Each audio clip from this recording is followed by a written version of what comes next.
All right, everybody, welcome back to Algebra with Mr. Chavez. So, we still have a system of equations, and same as before, we want to see if the variable is isolated on any of these equations. Well, we see on equation 1, y equals negative 5x plus 2, y is isolated already. Equation number 2, y is equal to 12, well, y is also isolated there. So, what this is going to be is the substitution property of equality. That means 12 could be substituted for y in any of these equations.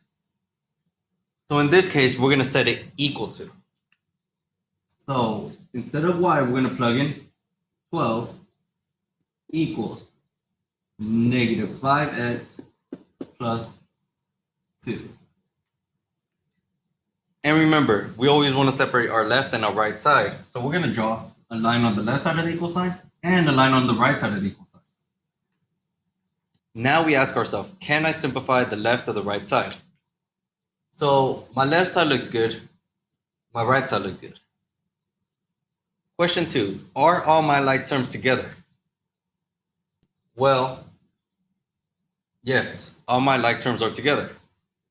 Question 3, how do I get the variable by itself? I want to get x isolated. So we're going to look at this, and remember, we're always going to do whatever's farthest from x. So positive 2 is the furthest. The inverse operation would be minus 2. If I subtract 2 from my right side, I also have to subtract 2 from my left side.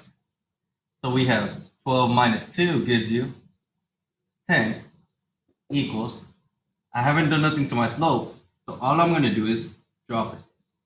Negative 5x.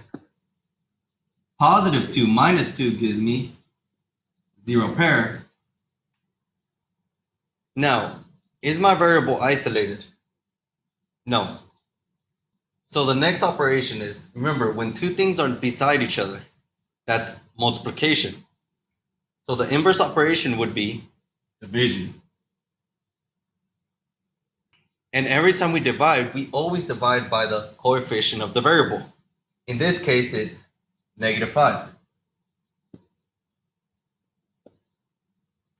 So we have 10 divided by negative 5 gives me negative 2 equals negative 5 divided by negative 5 gives me 1. So I have 1x. So in other words, negative 2 is equal to x. So my answer is going to be negative 2, comma, 12. And remember, if you want to check your answer, you can substitute your solution into the equation. And if it comes out true, that means your answer is correct. If you have any questions, please let us know.